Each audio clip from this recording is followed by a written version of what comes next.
নমস্কাৰ আপোনালোক সকলোকে পুনৰবাৰ স্বাগতম জনাইছো মই মজিদ বন্ধুসকল পলকতে চামক আজি সন্ধিয়াৰ 7টা গুৰুত্বপূৰ্ণ খবৰ প্ৰথমটো খবৰ 2024 লোকসভা নিৰ্বাচনৰ প্ৰথম পৰ্যায়ৰ ভোটগ্ৰহণ চলি থকাৰ মাজতে ইভিএমক লৈ আহিছে এক চাঞ্চল্যকৰ খবৰ 4টা ইভিএমত ধৰা পৰিছে বিজেপিৰ নামত অতিৰিক্ত ভোট আৰু এই ঘটনা সন্দৰ্ভত তদন্ত ঘোষণা দেশৰ উচ্চতম ন্যায়ালয়ৰ নিৰ্বাচনৰ সময়তে ইভিএমক লৈ চাঞ্চল্যকৰ খবৰ 4টা ইভিএমত ধৰা পৰিল বিজেপিৰ নামত অতিৰিক্ত ভোট মক পলৰ সময়তে ভিভিপিএটিত বিজেপিৰ নামত অতিৰিক্ত ভোট ইভিএমৰ বিসংগতিৰ ঘটনাক লৈ তদন্ত নিৰ্দেশ দেশৰ উচ্চতম ন্যায়ালয়ৰ নিৰ্বাচনী আয়োগক এই সন্দৰ্ভত তদন্ত নিৰ্দেশ দিছে উচ্চতম ন্যায়ালয়ে উল্লেখযোগ্য যে 17 এপ্ৰিলত কেৰালাত অনুষ্ঠিত হৈছিল মক পল আৰু এই মক পলৰ সময়তে ইভিএমত দেখা গৈছিল বিসংগতি বিজেপিৰ নামত অতিৰিক্ত ভোট পোৱাৰ অভিযোগ উত্থাপন হৈছে আৰু এই ঘটনাক লৈ এলডিএফ আৰু ইউডিএফে দাখিল কৰিছে অভিযোগ পৰৱৰ্তী খবৰ আজিৰ পৰা আৰম্ভ হৈছে 2024 লোকসভা নিৰ্বাচনৰ প্ৰথম পৰ্যায়ৰ ভোটগ্ৰহণ প্ৰক্ৰিয়া আজিৰ দিনটোত দেশৰ 21খন ৰাজ্যৰ 102টা সমষ্টিত আৰম্ভ হৈছে ভোটগ্ৰহণ প্ৰক্ৰিয়া আৰু এই 102টা সমষ্টিত 1625 গৰাকী প্ৰাৰ্থীৰ ভাগ্য নিৰ্ণয় কৰিব সাধাৰণ ভোটাৰে আৰু এই তালিকাত আছে অসমৰ 5টা সমষ্টি অসমৰ 5টা সমষ্টিত দিনৰ 2 বজালৈকে কিমান শতাংশ ভোটদান সাব্যস্ত হৈছে চাওঁ আহক আজিৰ দিনটোত অসমৰ 5টা সমষ্টিত অনুষ্ঠিত হৈছে লোকসভা নিৰ্বাচনৰ প্ৰথম পৰ্যায়ৰ ভোটগ্ৰহণ আৰু এই 5টা সমষ্টিৰ প্ৰথমতে আছে যোৰহাট সমষ্টিত দিনৰ প্ৰায় 2 বজালৈকে ভোটদান সম্পন্ন হৈছে 50.65% কাজিৰঙা সমষ্টিত 50.75% ভোটদান সম্পন্ন হৈছে শোণিতপুৰত 49.39% ডিব্ৰুগড়ত 51.02% আৰু লখিমপুৰত 51.42% ভোটদান সম্পন্ন হৈছে এই বাতৰি প্ৰস্তুত কৰা সময়লৈকে পৰৱৰ্তী খবৰ ভাৰতীয় বতৰ বিজ্ঞান কেন্দ্ৰৰ আগজাননী অসমত হ'ব প্ৰচণ্ড ধুমুহা বৰষুণ এই সন্দৰ্ভত ৰাজ্যৰ কেইবাখনো জিলাত এলাৰ্ট জাৰি বতৰ বিজ্ঞান কেন্দ্ৰৰ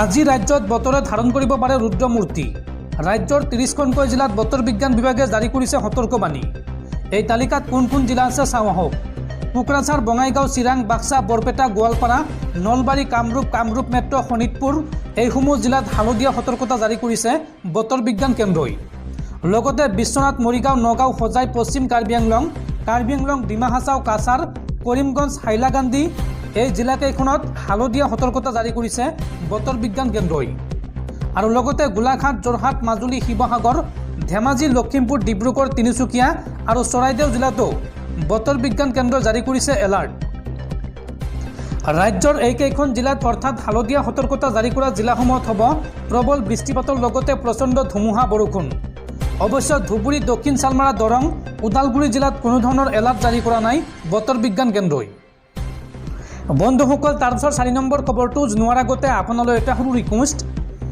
যদি তেওঁলোকে এইটো ভিডিঅ'ত লাইক কৰা নাই তেন্তে প্লিজ এটা লাইক কৰি দিয়ক আৰু এনেকুৱা ধৰণৰ নতুন ভিডিঅ' পাবলৈ চেনেলটো ছাবস্ক্ৰাইব কৰি কাষত থকা বেল আইকনটো প্ৰেছ কৰি ৰাখক পৰৱৰ্তী খবৰ ৰাজ্যত চলি আছে লোকসভা নিৰ্বাচনৰ প্ৰথম পৰ্যায়ৰ ভোটগ্ৰহণ আৰু প্ৰথম পৰ্যায়ৰ ভোটগ্ৰহণ চলি থকাৰ মাজতে সংঘটিত হৈছে এক ভয়ংকৰ ঘটনা ভোটদান চলি থকাৰ সময়তে শিৱসাগৰত ভোট কেন্দ্ৰত মৃত্যু হৈছে এগৰাকী মহিলাৰ ৰাইজৰ দলৰ এগৰাকী সক্ৰিয় কৰ্মী আছিল মৃত মহিলাগৰাকীৰ নাম সংগীতা গগৈ হৃদক্ৰিয়া বন্ধ হৈ মৃত্যু হৈছে মহিলাগৰাকীৰ উল্লেখযোগ্য যে ভোট কেন্দ্ৰটোত ভোটাৰ স্লিপ বিতৰণত ব্যস্ত হৈ আছিল এই মহিলাগৰাকী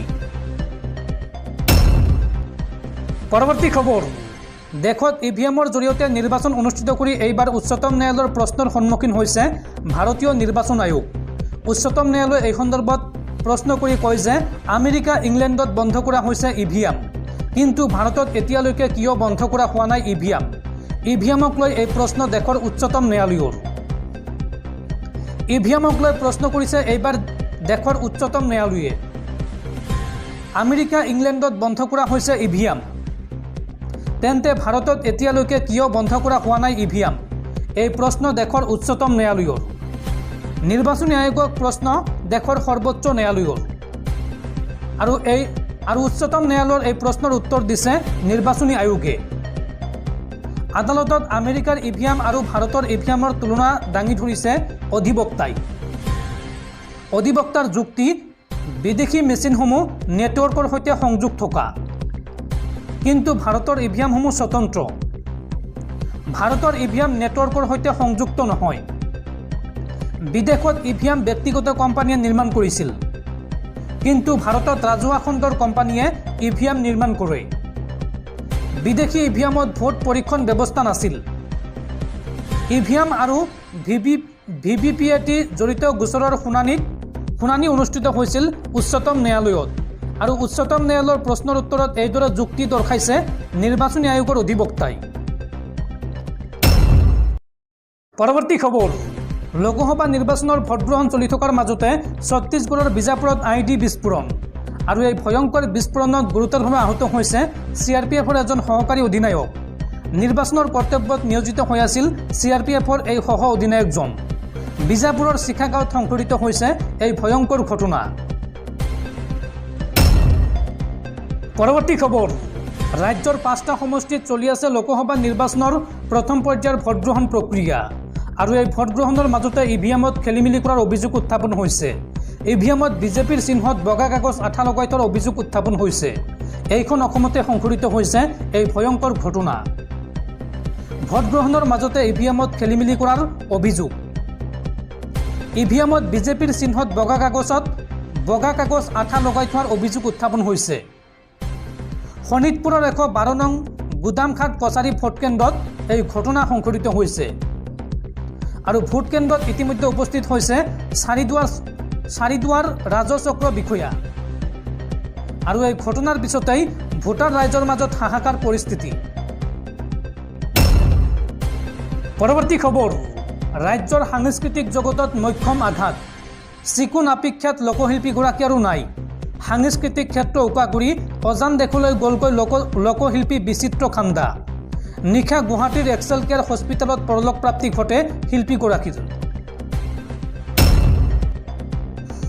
পৰৱৰ্তী খবৰ, ৰাজ্যৰ 5টা সমষ্টিত চলি আছে লোকসভা নিৰ্বাচনৰ প্ৰথম পৰ্যায়ৰ ভোটগ্ৰহণ প্ৰক্ৰিয়া, আৰু ভোটগ্ৰহণৰ প্ৰথম দিনটোতে অৰ্থাৎ আজিৰ দিনটোতেই শহ লোকে বৰ্জন কৰিলে ভোটদানৰ পৰা বিৰত থাকিল কেইবাখনো গাঁৱৰ ৰাইজ। জনপ্ৰতিনিধিয়ে প্ৰতিশ্ৰুতি পূৰণ নকৰাত ভোট বৰ্জন শহ ৰাইজৰ। ৰাজ্যৰ 5টা লোকসভা সমষ্টিত প্ৰথম পৰ্যায়ৰ ভোটগ্ৰহণ অব্যাহত আছে, আৰু ইয়াৰ মাজতে শহ লোকে বৰ্জন কৰিলে ভোটদানৰ পৰা বিৰত থাকিল কেইবাখনো গাঁৱৰ ৰাইজ। শোণিতপুৰ সমষ্টিৰ ঢলপুৰৰ নিদানচোৱা গাঁৱৰ ৰাইজৰ ভোট বৰ্জন। কোনোৱে ভোট দিলেই এঘৰীয়া কৰা হ'ব গাঁৱৰ পৰা।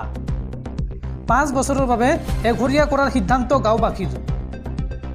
জনপ্ৰতিনিধিৰ ভূমিকাত ক্ষুণ্ণ হৈ গাঁওবাসীৰ এই কঠোৰ সিদ্ধান্ত। জৰাজীৰ্ণ পথৰ সমস্যা দূৰ নকৰাত ভোট বৰ্জনৰ সিদ্ধান্ত ৰাইজৰ। গাঁওখনত থকা 449 গৰাকী ভোটাৰ বিৰত থাকিল ভোটদানৰ পৰা।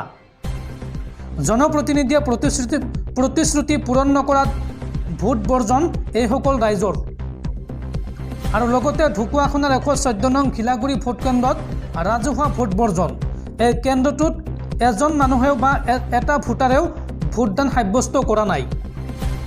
দীৰ্ঘদিনে চাৰিকুৰীয়া নৈৰ চেনেল কাটিঙৰ ওপৰত নিৰ্মাণ নহ'ল এখন দলং, আৰু লগতে পথৰ মেৰামতি নকৰাৰ প্ৰতিবাদতো ভোট বৰ্জন কৰিলে ৰাইজে।